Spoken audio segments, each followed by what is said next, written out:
Welcome to the Labrador Podcast from Tales of Success Labrador Training. Hello and welcome back to the Tales of Success podcast with me, Vicky Sharp. Today we are joined by Ashleigh to talk about her adolescent but lovely Labrador called Baxter. Baxter really is the most loving and sensitive young man, and he's got an incredible life with his humans. They do genuinely care about his health, his welfare and his training, and would go the extra mile to help give this wonderful young man a brilliant family life. Amongst other things, we're going to be chatting about adolescence, challenges that are associated with that, some training, and also welfare of looking after a wonderful Labrador. So let's jump straight in and get started. Ashleigh, hello, welcome to you. How are you today? Hi, I'm good, thanks. Thanks for having us on your podcast. Absolute pleasure. So I know we've got you, but we've also got Baxter in the room as well. And I'm sure at some point he's probably going to put a paw on the microphone or give us a little whimper to say hello. So if people do hear that, that is Baxter himself. Right, tell us all about Baxter. For the people that are listening, give us a little rundown about who he is, how old he is, what sort of creature he is, and how wonderful. So he is 15 months old now. He's a black lab. He's from a working line. We knew his dad. I'd always really liked his dad when we met him, thought he was a nice dog. And then when we heard that he was having puppies, I was desperate to get in there and get one of them.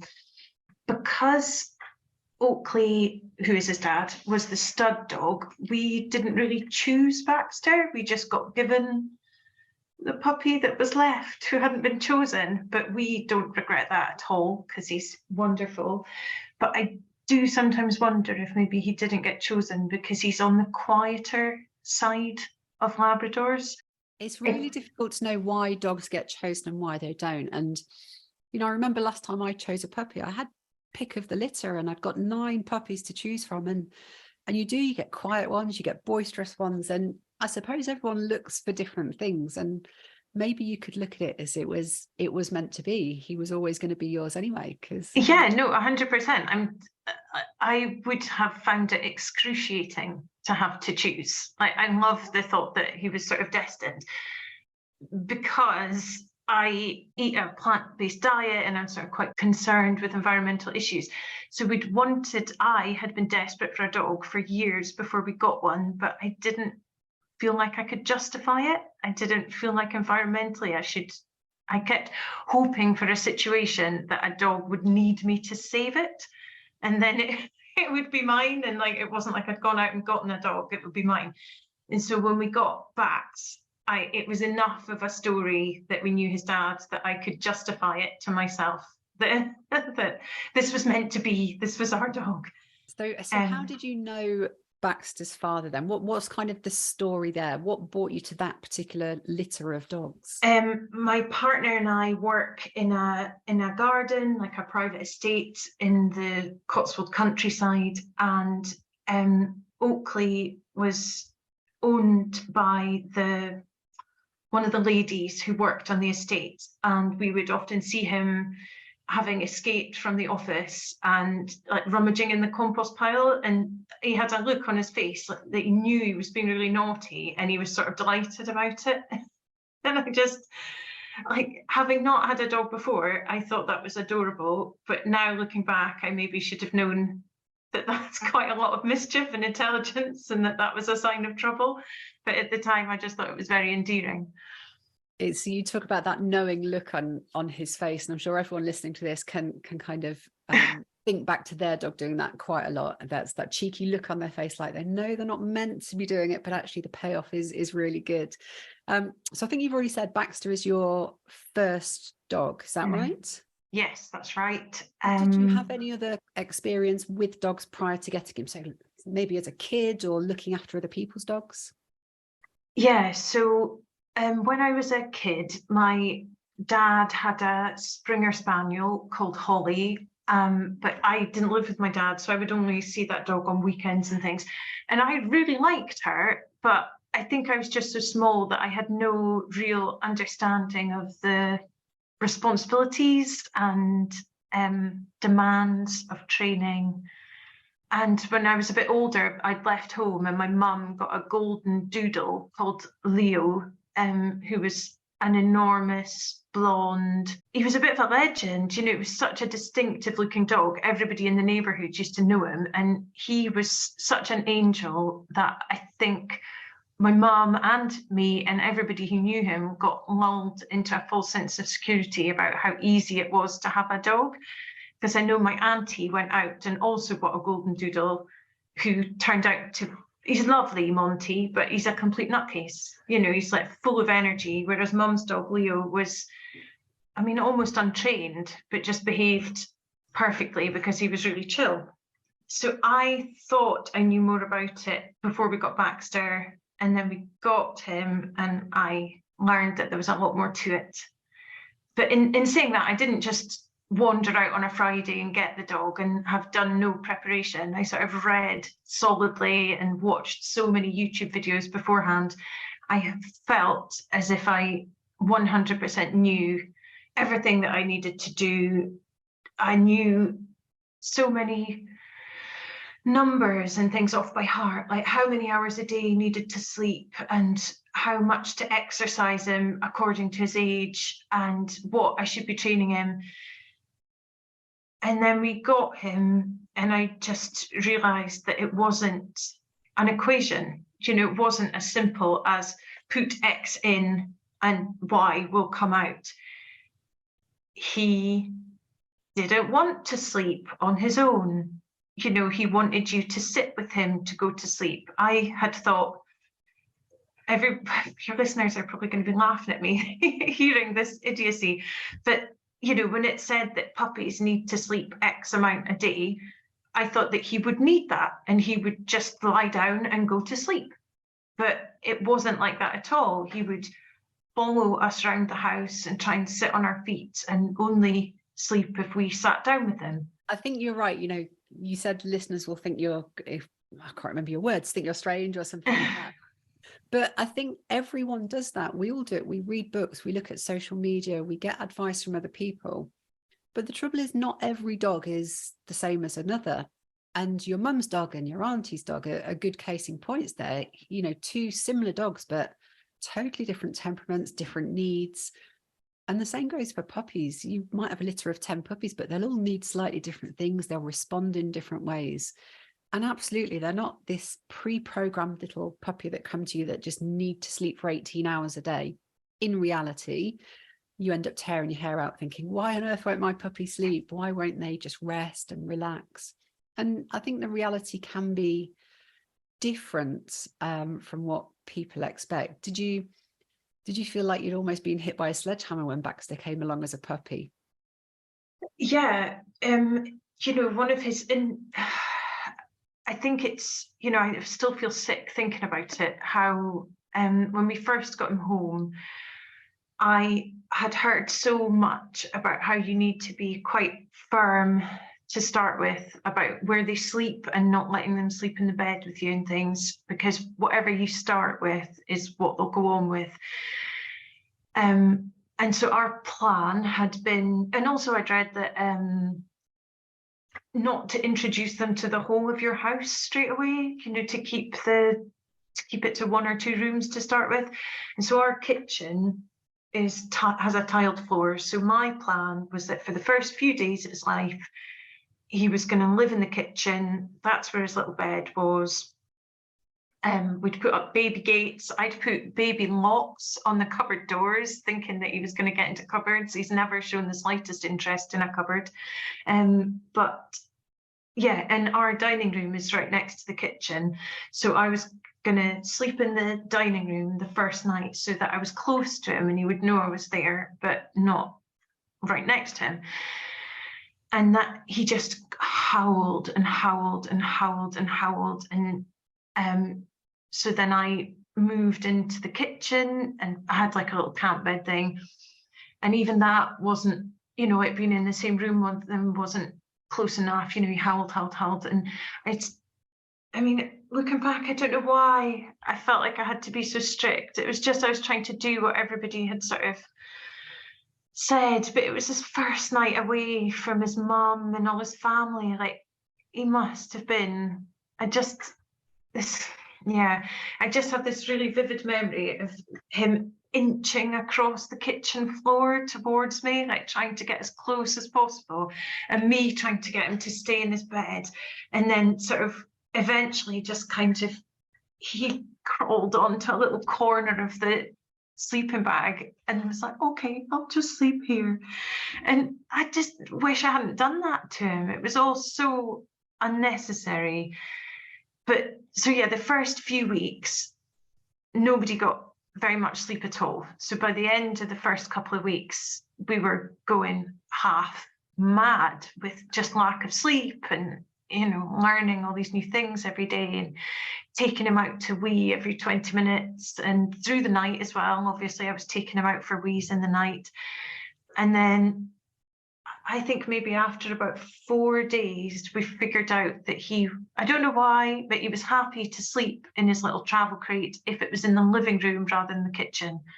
Don't know what was different about the living room, but we were just trying everything by that stage. We'd had him in his bed upstairs by our bed, and he didn't like that. So eventually we'd hit on the travel crate in the living room with me sleeping on the living room floor, cooing and whispering to him through the crate door, like, you're okay, just close your eyes.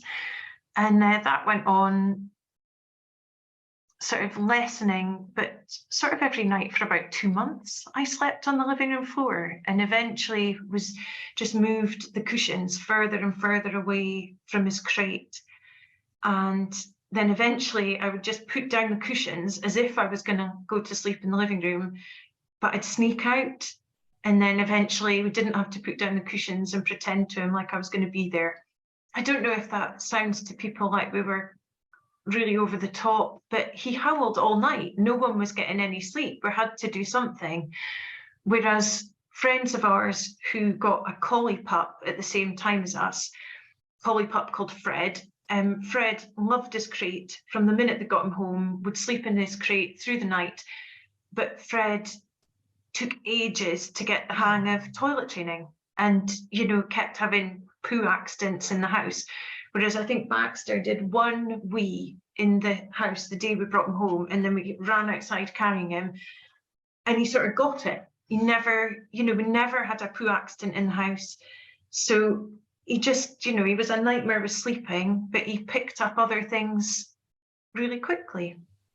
And I think you can kind of understand why some dogs do find it really almost traumatic in the first couple of weeks, because they've been taken from everything that is familiar to them.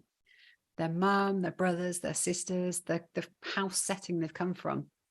And they're suddenly with strangers in a new place. And you were probably, you and your other half were probably the only familiar things in that first couple of weeks. And some dogs just take a little bit more coaxing to feel calm and comfortable. And you did what was right for you at the time. Looking back at that, if you were to live your time again with Baxter, or even if you decide to get a new dog in the future, do you think you'd do anything differently? 100%. Their first week at home, because it was so hard to do what we did with the bed thing, it won't be any harder if he starts off with us, maybe on our bed, whatever, like cuddled up on the sofa, sleeping on me, whatever that puppy wants that first week, they can have. But it's honestly my biggest regret. I feel so sick thinking about how terrified he must have been, and I wouldn't let him, come snuggle in and just give him what he needed. And then if we spend a few months working the dog away from us at night, then fine. At least they haven't started off their new life being really upset. So yeah, I would do that differently. And I think that's the nice way to think about it. I'm very much of a similar camp, actually. I can't bear the thought of just locking a puppy away in a cage and just letting them cry it out. I think it's so traumatic for them. For me personally, I'd much rather build that confidence, that trust, and that relationship in the first couple of weeks, and just have a really nice, settled, mellow dog. So now Baxter's been through all that, you know, he's of a certain age now. Let's talk about him in his current state. Where is he at his absolute happiest? What is his favorite thing to do? Where is it? And how brilliant is it? Okay, so his favorite thing is charging through woodlands, jumping over stuff. Woodlands generally are brilliant, but if they can also be on a slope, like quite a steep hilled woodland, that's his absolute favorite, so that he can run up and down and charge and jump over logs and things like that. That's his walk. It's like I think of it as like a blowout walk, like where he goes and just gets to go mental and run free and charge about. And then if after he's let off the initial bit of steam, if there's some big stinky puddle or a little stream, that tops it off. That makes that walk perfect for him. And as you're talking about Baxter being at his happiest, you're really smiling as well. So for your point of view, why is having him in your life so good? You know, how has it impacted on your life, for good and for bad, I suppose? I honestly don't know what we did with our time before we had him. He seems to occupy most of our day and be what we end up talking about and arranging our existence around. So I don't really know what we did with ourselves beforehand. He's scratching about on the carpet there. Every day, the sort of nicest part of my day is being out in the countryside with him.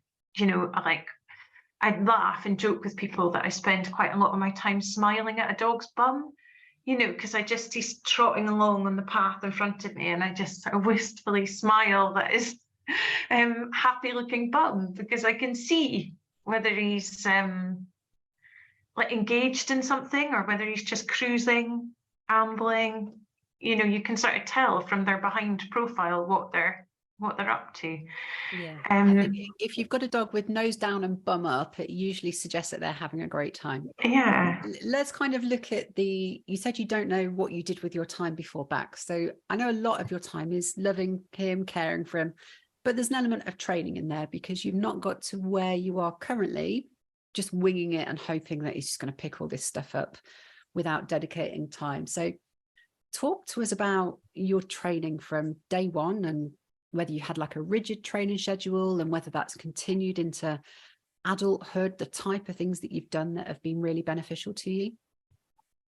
Okay, I'm just trying to remember what we did when he was really small. So I think from, as I say, watching all the videos and doing all the reading, I had quite a lot of ideas that were pretty good actually about making him wait for food.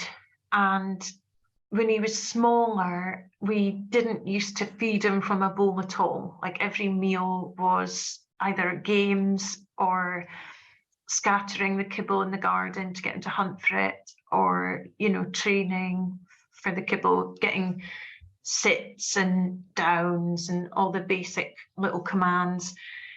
And then when he was a bit older, so then when he'd had his second shots, I think, we were able to go to puppy classes. And I had a plan. I had him booked on to 2 different sets of puppy classes, and my partner took him to one set and I took him to the other. And Andy's puppy class was pretty good, I think, but it was quite relaxed and quite unstructured. And the one I took him to is I think they call it Puppy University, which is really structured, really rigid. And by the time we went to the training, he knew most of the stuff that he was meant to learn at training, but I still think that the classes were really useful because it was the first time that he'd been in an enclosed space with lots of other dogs. It was in a sort of town hall thing. And he was mental. He was really overly excited and overly interested in the other dogs, which was particularly unfortunate because they were all tiny little breeds, like tiny little Cocker Spaniels and tiny little Jack Russell puppies, and he looked like Godzilla. compared to them, he looked terrifying, and the owners were scared of him when he was trying to interact with their puppies. And I felt wounded and protective, like, oh, my baby is not allowed to play with the small babies. But that was the first sort of inkling that I got, that his behaviour around other dogs, he was never aggressive, it was just really overexcited and really pulling towards them. And that has pretty much continued his whole life. So we did puppy classes with him, and then we did adolescent classes in a different place again, which was good, just getting him to concentrate, focus on us around other dogs. But then eventually he got to, I don't know, was it about 8 or 9 months when we ended up phoning you? Yeah, I think that was about right. He was, I think, just probably over that. I think it was around about sort of 10, 11 months that we got in contact. Yeah, because honestly, he's kind of been a real... Oh yeah, because the other thing that he started doing around that time, so he's good with us. He's so good in the house. We don't have any problems with him in the house. He's sort of picked up, I don't know if it's really training, but it's just his behaviour in the house is fine. He obviously went through a puppy chewing phase, but just giving him chews, wood chews, antler chews, all that kind of stuff, and directing him away from the furniture. Like, apart from one little instant where he chewed the arm of the sofa, that was it.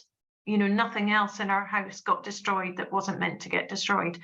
But yeah, so around between sort of 8 to 10 months, it became obvious that this excitement about other dogs, he would run away. So his recalls were not bad from just general sniffing and things, but his running off to speak to other dogs and wanting to play with other dogs was really bad. Like, he wouldn't come back from that. And Ashleigh, also, were you able to pinpoint when that sort of happened? So I'm just wondering, you said about doing group classes with lots for the dogs. Do you feel that maybe in that setting, I suppose he thought other dogs were fun all the time? Did he have opportunities to have lots of fun with other dogs off lead? Had he had much interaction with them previously?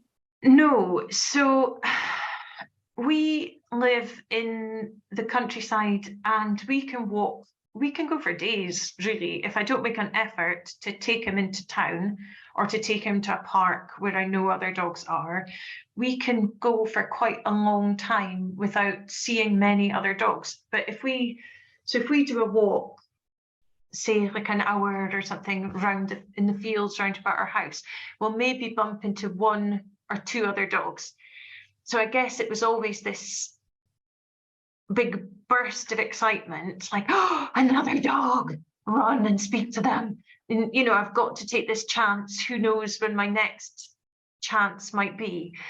Yeah, so I suppose maybe when he was smaller, we should have taken him to the park more to let him play with other dogs. But then I think in our experience, when we socialize a puppy, and I'm not saying this is what happened with Baxter because I don't know, because it was before we got in contact, but a lot of people, when they look at getting a puppy, they want to encourage their dog to be really sociable with other dogs. And it's kind of seen that we need to let them play, have fun. Sometimes that can actually be the worst thing to do, because then dogs just get used to going and playing with every dog and having fun. And as much as we want them to have fun, we also want them to keep engaged with us. So often just kind of teaching them to master their set of skills, their training, their routines, while in close proximity and existence of other dogs, but without that need to play all the time, can often be more beneficial. So I don't think encouraging him to go and play with other dogs as a puppy a lot would have made your problem any easier, if that makes sense. I think it would probably have actually just made it a bit more exciting for him and increase that desire to go and play with other dogs. I mean, how has it panned out throughout his course of development? So often we'll see that during the adolescent phase, which is anything from kind of 6 months plus, that's when things become a little bit worse. And I suppose that ties in quite nicely with when you contacted me, doesn't it? The adolescent phase. Did you feel that it reached kind of a bad point when he hit adolescence? Did it get worse? Did it get better? Yeah, so I've just remembered as well, when we got in touch with you, it's funny because when they do something every day and then you don't notice a behaviour when it vanishes. if you know what I mean. So he used to do that thing where he laid down. I don't know if you remember, whenever he saw another dog approaching, he would just lie down on the floor, which at first we were really delighted with because it seemed so polite and like he was, being polite to the other dog. But eventually you sort of couldn't get him along. Like if you were in a sort of street situation or a park situation, and we realized that it was more about him controlling the situation and saying, I want to speak to that dog that I can see. I am going to lie down here and not move until that dog comes close enough for me to jump up and speak to them. And yeah, so I think we didn't act at that point because it sort of wasn't a naughty behavior exactly. But when we did decide to act was when he was running away and not coming back. Because then it felt dangerous. It felt like he might get run over or he might get lost. And also, I just didn't want him to be, it's antisocial. Other people don't want an enormous Labrador running up to their little dog. But something that I've noticed, just a bit of an aside, is small dogs come up and behave appallingly to Baxter all the time. But because they're so small, it doesn't look threatening, and everybody just smiles and says, oh, say hello. And to give Baxter his absolute dues, he's very relaxed about it and just lets them, never responds badly or anything. Sometimes he starts jumping about because he wants to play as well. But if Baxter did that to another small dog, everybody would be outraged because it just looks different because he's so big. I totally agree with you there. The pressure upon us as large breed dog owners is massive because as soon as our large breed dogs lunge, pull, bark, jump, any of these normal dog behaviors, people look at us and almost think, you need to get your dog under control. But next time, anyone that's listening to this, next time you go to the park, look at not every, but most cockapoos, most terriers, they actually behave in exactly the same way as I've just described, but because they're really little, no one really notices them. Because if a Jack Russell jumps up at you, they're going to get to your mid-shin at best, and it's not going to mucky your clothes and anything like that. If a small dog barks, it's not quite as noisy and it doesn't seem quite as imposing onto other people's space. So I think we do have more onus upon us to kind of get on top of these things just because of that public perception. Have you ever had any encounters with other people that have kind of been a bit angry that Bax has run over to them or anything like that? Yeah, 100%. So that was also another element of dog ownership that I hadn't anticipated, is that feeling of anxiety and dread when you're taking them out for a walk and they've maybe been going through a bit of a bad behavior phase, so they're not giving good recalls and things like that, and you're almost nervous going out with them, like, oh man, what's going to happen today? Please please let it be a good day where he doesn't do anything. And I can think of one particular day we went round Woodchester, which is a National Trust property around here that he absolutely loves. It's just an enormous wooded estate. And it's so big that I often walk there for, an hour and a half and don't meet a single other person. And so it's a good place to take him and let him run off lead. And we were just coming back, and I just thought, because there's a point where you come back around one of the lakes and it's where you're more likely to start bumping into people. So I thought, I'll just walk to that tree and then I'll get him on the lead. And he did that thing, where they sort of go rigid and look up. So he spotted something that I haven't spotted and then set off like a rocket. And so, yeah, the thing I can't see turned out to be a little dog. And the owner picked up their little dog. So the owner of the little dog wasn't impressed, but I think sort of understood that Bax was quite young and, was just bouncing about, being enthusiastic. But I was then trying to get Bax on the lead. And so then he's dodging out of the way because it's now a game when I'm trying to grab him to get the lead on. So instead of trying to grab him, I just started to walk away, because sometimes that works. If I walk away and say, come on, Bax, we're going this way, especially if I do it with a bit of energy. And at that point, when I'm obviously in the middle of a situation trying to deal with it, an old man from the other direction who's walking along with his wife and his granddaughter, I imagine, who's nothing to do with it, he's not the dog owner, comes over and starts shouting at me, "You should have that dog on a lead." He's not even the dog's owner. It's like, what's it got to do with you, pal? And do you really think that coming and shouting at me just now is going to calm these overexcited dogs? So I just ignored him. And when I wasn't responding to him, he like walked around me to get in front of me to shout in my face. At which point I sort of went, yeah, you know, wanting to be stronger, but not wanting to swear at this guy in front of his granddaughter. And afterwards, I got back, you know, I got him away, and your heart's pounding. You know, it's such a kind of embarrassing, stressful thing. And I did wonder afterwards, would he have come up and shouted at me about having a dog on the lead if I was a 6-foot skinhead with tattoos on my forearms? I don't think he would. Probably not. Yeah, no. Probably not. But it was funny. It's obviously the sort of thing that happens quite a bit to them, because his wife was going, just leave it, and tugging at his sleeve, trying to get him away.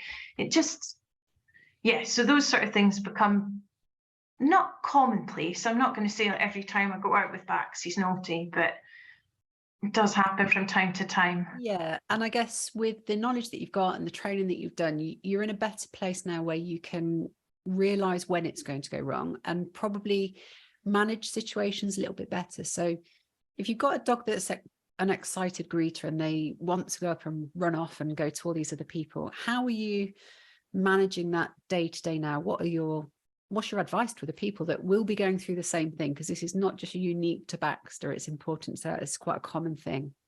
No, so, well, I suppose the first thing we did was come to you for help and advice with the training, and you helped us learn ways to keep him engaged with us when we were on walks, which has really helped. So I think before we'd sort of accidentally taught him to just run wild when we were out, like, this is the walk, this is your time to go and enjoy yourself. We hadn't really taught him that this was something we were doing together and that he should, I mean, I fed him treats every time he came past me, you know, so I had encouraged the idea of checking in.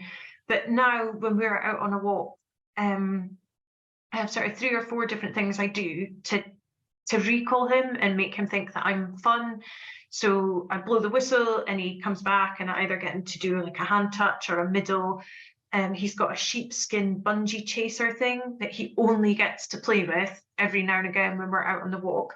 So sometimes I recall him and he comes back and we have a mad game of tug for that. I recall him and we do a search for his scent pot, and then he gets a treat for finding it. So it's just the idea, like, I think I had fallen into the trap of only recalling him when I needed him to come back. So coming back was always fun ending. It was always like a bad thing to come back. That's a very common mistake that loads of us make, because we normally call our dog back when the fun's ending, when they're in trouble, when we're about to go home, when we're going to put the lead on.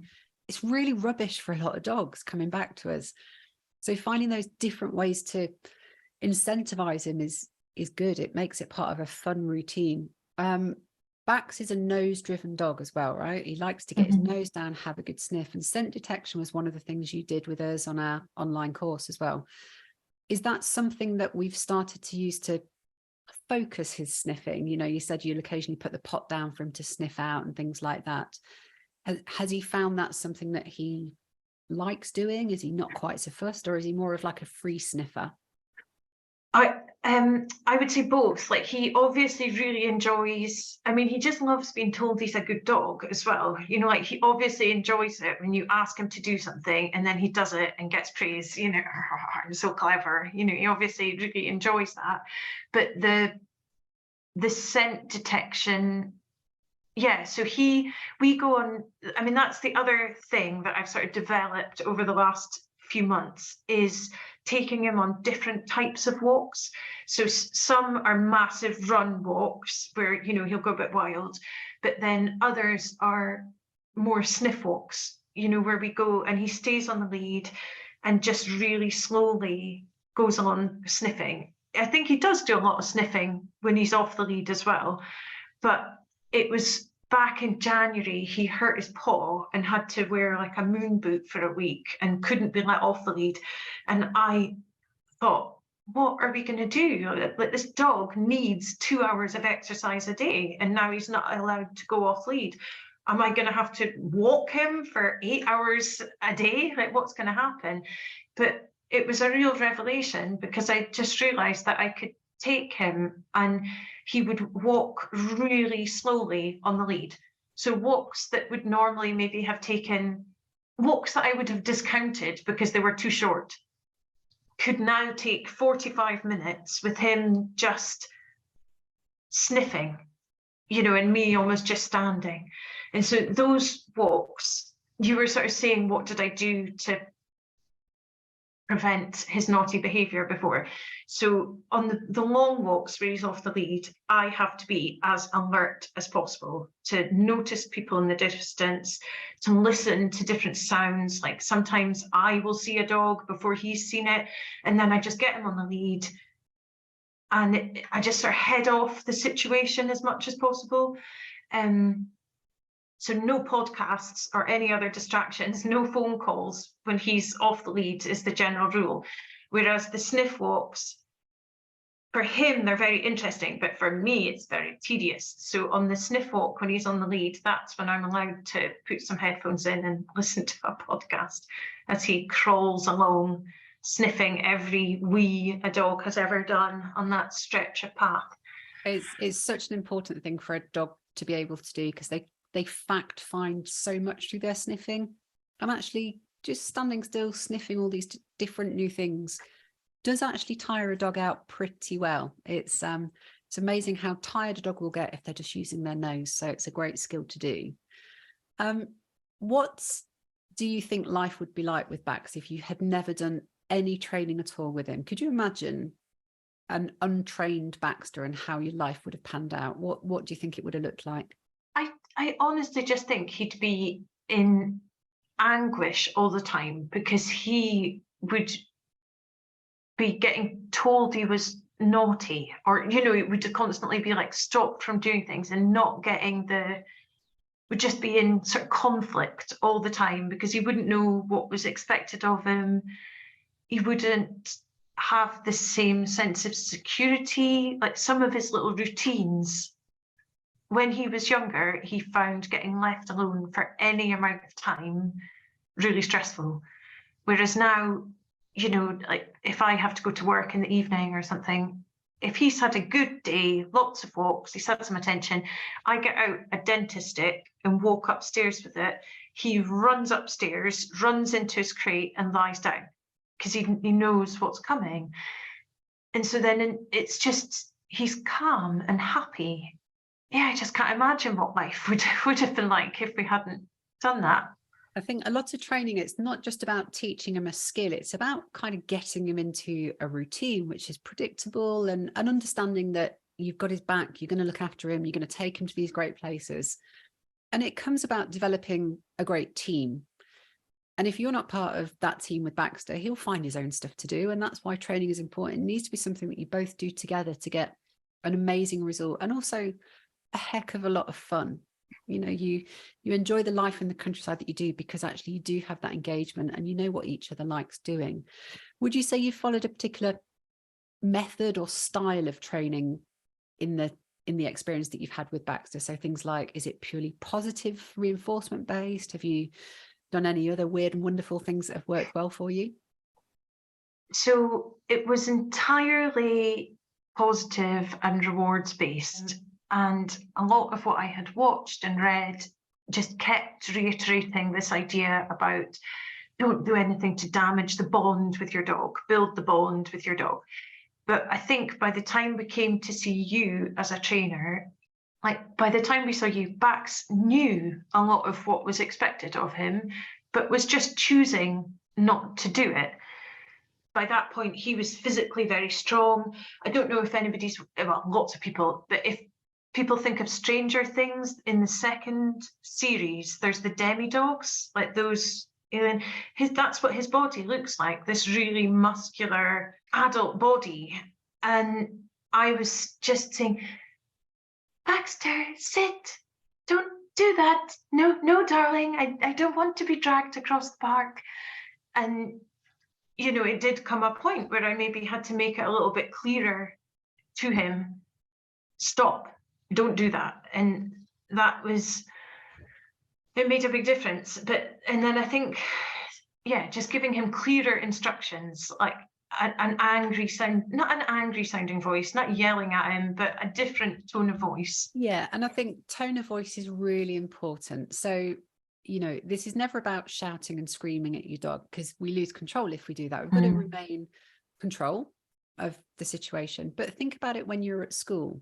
If you've got a class full of pupils that were misbehaving, our teachers would always make it pretty clear to us that we all needed to behave, and they weren't shouting and screaming at us, but we kind of got the angry teacher voice occasionally, and we knew that actually it was time to start behaving and doing what we knew we had to do.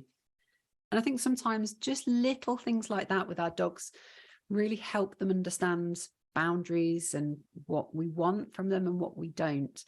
And we've got to use it effectively to have the right results. And I think Baxter understands that kind of mix, doesn't he, of happy, joyful, rewarding, but actually if he's messing around a bit, we can just, you know, give him the angry teacher voice or whatever it might be, just to let him know that actually we want to kind of bring that behavior back to something that's a bit more acceptable.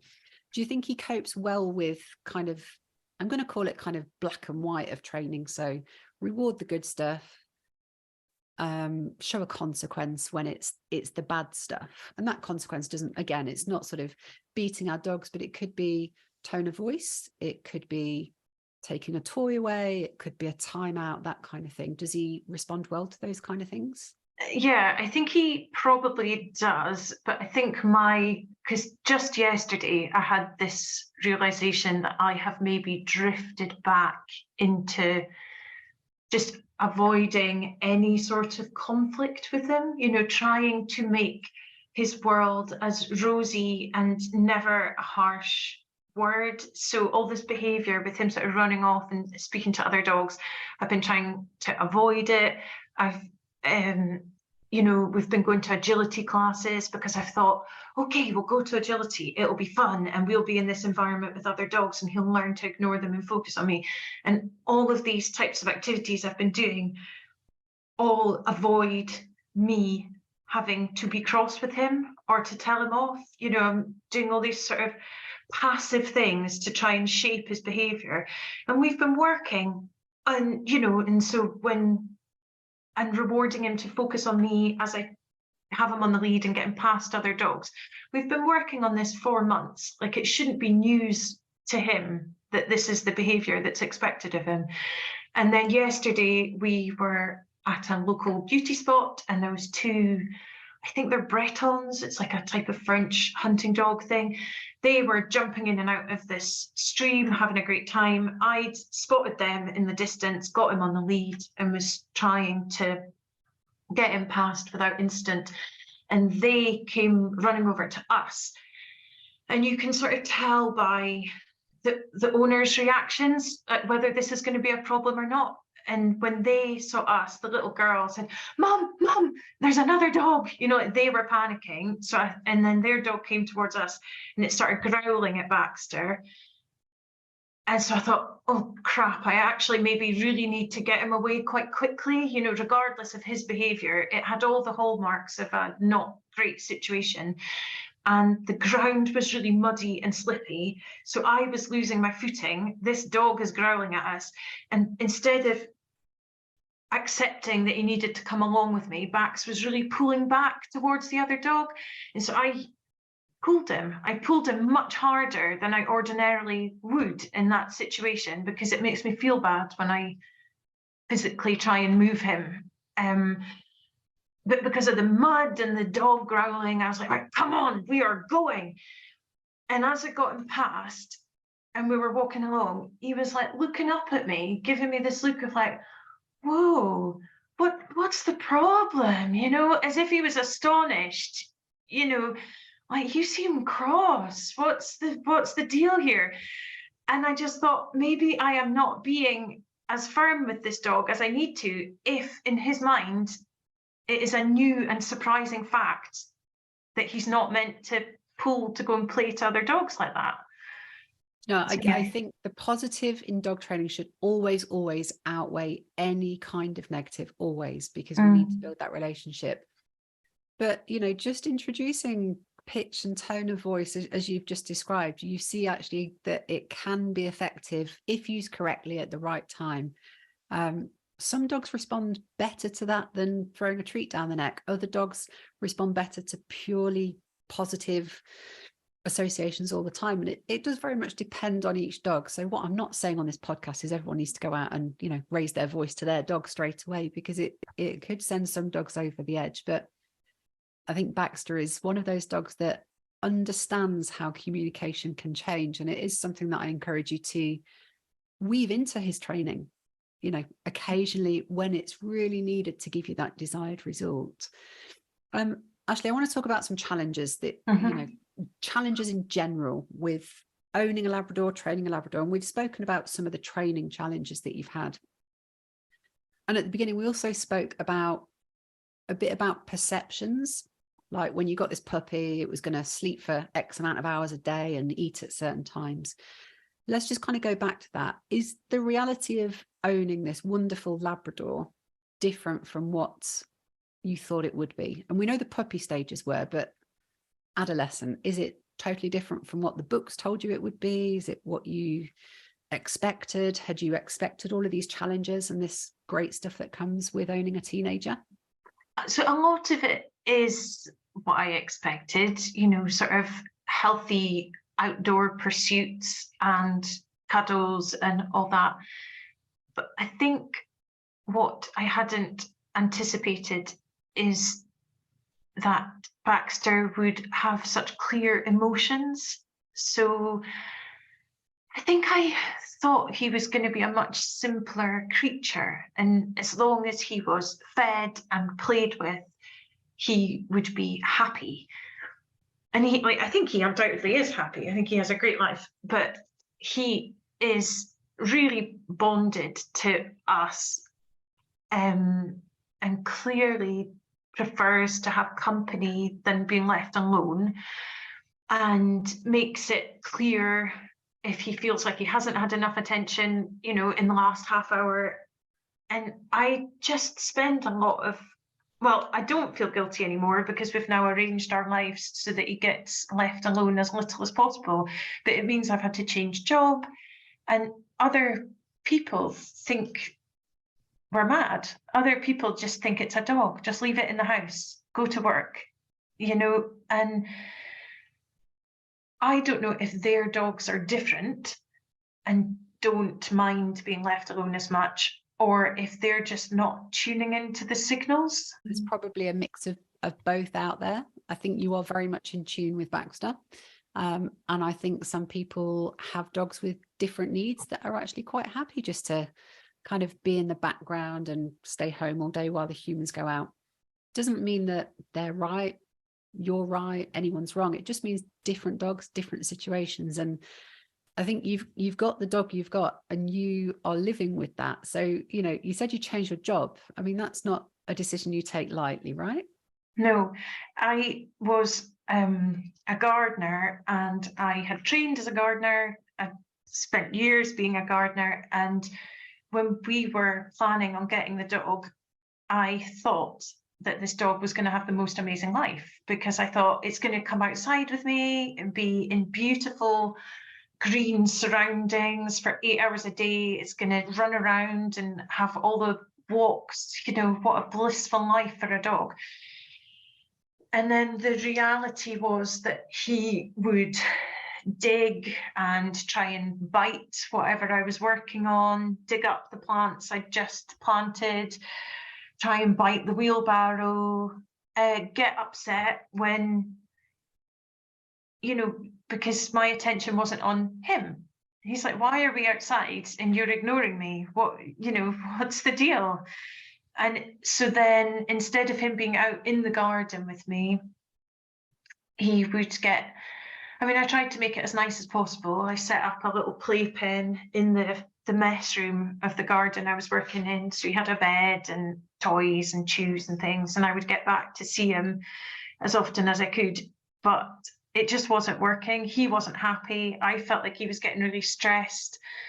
And I also just felt like I didn't get to spend enough time with him to know what was normal and what wasn't.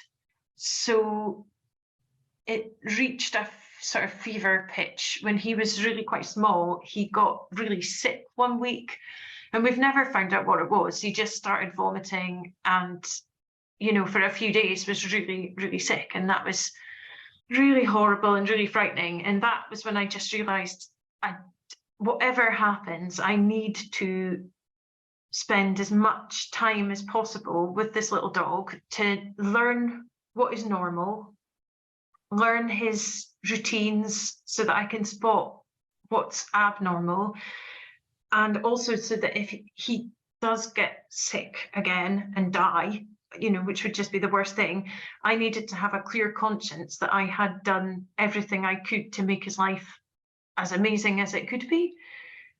And I felt it really strongly, like I had to do it. And thankfully we were in a position that I was able to do that. But if I hadn't been, I think I'd have tried to find him, and it would have broken my heart, but I think I'd have tried to find him a home where I felt like people could be with him, for most of the day. And now he's getting a bit older, and I feel like he does sleep quite happily on his own for a few hours in the day. And so I'm going to head out back to work and do more normal jobs now instead of evening work. With all that kind of adjustments that you've made, you've probably read stuff in books, and I'm sure everyone you speak to has an opinion of what you should do differently, whether you should just leave him at home all day or, rehome him, whatever that might be. Castration is usually one of the things people talk about when we've got a male adolescent dog. So does Bax still have his bits? That's the first question. So yes, this is very topical. Bax does still have his bits because I don't think he's the most confident. I mean, he is really confident, but he's a little bit clingy sometimes. But also just physically, we'd been told that it would be best if we could leave him intact until he was 18 months. So I was like really striving towards that. But the humping has gotten pretty intense over the last few months, and also this excitement towards other dogs is, getting a bit out of hand. And you and other wise sources have warned us about the problem of the humping becoming a habit, so that even if we did get him castrated in the future, he might have already learned that habit by then and you'll just keep doing it. So last Thursday, Baxter went and got his hormonal implant. So it's like hormonal castration, which we felt might be a sort of good halfway point. We can assess whether there's going to be any negative results of castration, if we'll see positive results. So far, the only difference I would say is that he seems a bit sleepy. Okay. I haven't noticed anything else so far. This that you talked about, this is what we'd refer to as chemical castration, is that right? Yeah. So usually chemical castration it's around about 6 months that you would see the effects last for. Was it done just simply by injecting a little chip into his neck, that kind of thing? Yeah, it was. He didn't even notice. I thought that it might be much worse than it was. I just fed him chicken at the front, and the vet just popped the needle in the back of his neck, and he didn't even seem to notice. So yeah. And what did your vet tell you about chemical castration, what to expect? Did you get any advice either way, I suppose? Because I know some vets are really keen to do this as a first process. And we do also hear a lot of times vets are reluctant to do it because actually they think, the advice has previously been that I've heard that if you're going to do it, just go for the full procedure. don't worry about the chemical first. So what was the conversation like with your vet? So we'd talked about that. The vet was, we don't always see the same vet. We see, it's the same practice, but we see different people, and they seem to have quite a good line on it. Every time we took him in for a checkup or whatever, they would ask, what are your thoughts on castration? And they didn't try and push you either way, but they did advise. They were always quite clear that they don't recommend full castration until 18 months for dogs of Baxter's size, unless there were really negative behavioural issues that needed to maybe be resolved. And every time he goes to the vets, he treats it like a spa, and he's lovely to the nurses, and they give him biscuits and things. So they were always, advising us, you don't need to do this yet. You don't need to think about that yet. But they're obviously not seeing him out of the surgery where he's, trying to hump every other dog that he sees. But the advice that they gave us about the chemical castration was that it would last about 6 to 8 months, that it might have no effect. Some people apparently report that it doesn't resolve any kind of humping issues or anything for their dogs. They advised us that he might get fat. I hope he doesn't get fat. We'll have to watch his food if he does. But yeah, they just said to watch, and it was just a sort of general advice about watching the site of the injection for a week to make sure it didn't get infected or anything. Yeah. I think the important thing is you've gone for this chemical option. It's now just a case of being open-minded as to, is it going to have an effect? What are we going to do long term? And just almost take it month by month, and then have that conversation with, your vet at the end of it to see what the best option for you is. There's loads of dogs out there that have had full castrations with no problems. There's loads of dogs out there that are still intact and live wonderful, happy lives and, don't have any challenges. So every dog will be different, but I think it would be good to see if there's any impact from the chemical castration. Mm-hmm. Let's talk about, in your experiences now, how you can help other people. So advice for other people, I guess. You've learnt from reading books and your own personal experience, because this is your first dog that you've had to look after, care for and train. What do you think the biggest misunderstanding is about having a pet Labrador? I would say whatever amount of time and money you are imagining it's going to cost, quadruple it. So if you don't have much time, but I feel really cautious about saying like, oh, if you don't have much money, don't get a dog, because it brings so much joy into your life. Why should you, not have that? I don't want it to be only really wealthy people. Yeah, and I think that's right, but we've got to be realistic. Actually, you need to get medical treatment for your dogs. I would argue that you need to spend the money to train your dog. Yeah. You need to give them enrichment. You need to do things that actually do cost money. So there's always going to be that realistic cost implication involved, as there is with anything in this life. Mm. There's loads of free stuff that you could do with your dog that gives you that enjoyment. But realistically, we spend a lot of money buying our dogs, and that needs to translate into the rest of their life. So I think there is merit in saying that actually it's a costly thing, right?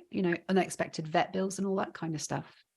Yeah, and I hadn't thought that. So if money was a concern, maybe you could look at getting a smaller dog, because all joking aside, Bax eats a huge amount of food, and I want to try and make sure that he lives a really long life. So we buy the best quality food that we can afford. But if he was a Jack Russell, he would eat a cup of it a day. It would, it would go a lot further.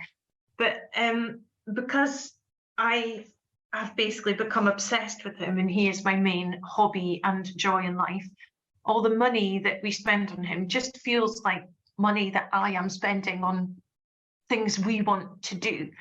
But yeah, don't count on the dog just being sort of like a friendly cushion, that kind of gets fed, and then ignored. I think a lot of people have a vision of a happy family unit, and the dog is this kind of undemanding, almost like a handbag, whereas more think about it as having a child. I have, maybe all dogs won't be like that, but I have definitely found Baxter to be as intense and as demanding as I think people having children is. Yeah. And they often are not simple creatures. You know, we often have that vision. They're just going to be the nice dog that plops themselves on the sofa and chills out, relaxes all day, and we go for one walk. But I would say that's a rarity to have that simple creature that, you know, we kind of maybe think about. If you could give someone just one piece of advice, so let's think about someone that was in your position 10, 12 months ago, and they've got this new puppy in their lives. What key bit of advice are you going to give them from your learned experience? It's really difficult to accept that, but just keep trying. Like, there was days where I honestly just felt like I could cry, because you felt like, oh mate, just give me a break. We've been working on this and working on this. Why are you being so naughty? And you're often really tired as well, because they're keeping you up at night and things. And the behavior that is driving you mad at that minute, a lot of the time with work, I'm not saying it just vanishes, but it does fade, and then you don't even remember it. So now he's 15 months, we don't think about puppy chewing. It doesn't even enter into my head, you know, or whatever the problem is that day. So just keep going. But also, I think more importantly, stop for a cuddle. So sometimes it can just feel like another thing that you're failing at. You know, it's this dog, you're trying to train it, and why isn't it working? And I'm doing all these things. But like, if they've been naughty out on their walk, well, that's over now. Just let it go. And then if they want to be cute and cuddle you when they get home, just enjoy that.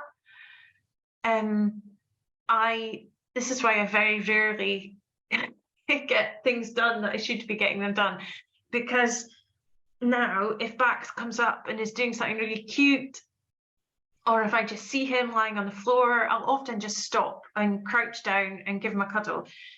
And some people could see that as wasting time, but I honestly don't think on my deathbed I'm going to regret that. And it's probably lowering my, you know, all these stress, endocrine, all these hormones and things like that.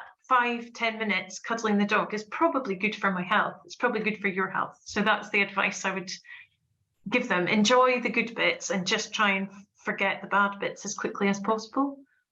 And the only thing that makes the whole experience a bit more stressful than it probably needs to be is other people's opinions, you know, worrying what other people think about you and your dog and how you're doing it, and in judgment. And it's actually just good in life generally. Like, so if you can learn to be happy and enjoy your dog and ignore what other people are thinking about you, that's good for you to take into your life more generally. Think to worry less about what other people are thinking about you, within reason. Like, if your dog is actually biting people, then yeah, you need to worry about it. Do you know, I have nothing else to say on that point, because you just said that perfectly. And honestly, that advice that Ashleigh has just given you is spot on. Enjoy every single moment of it. Ashleigh, I'm going to round it up there and just thank you so much for joining us, sharing your story and your experiences with Baxter. I'm going to encourage you just to keep continuing, just to build that amazing relationship that you've got with him, and just keep enjoying him. Thanks for joining us. Find out more by checking out talesofsuccess.com or search at Tales Success on your social channels.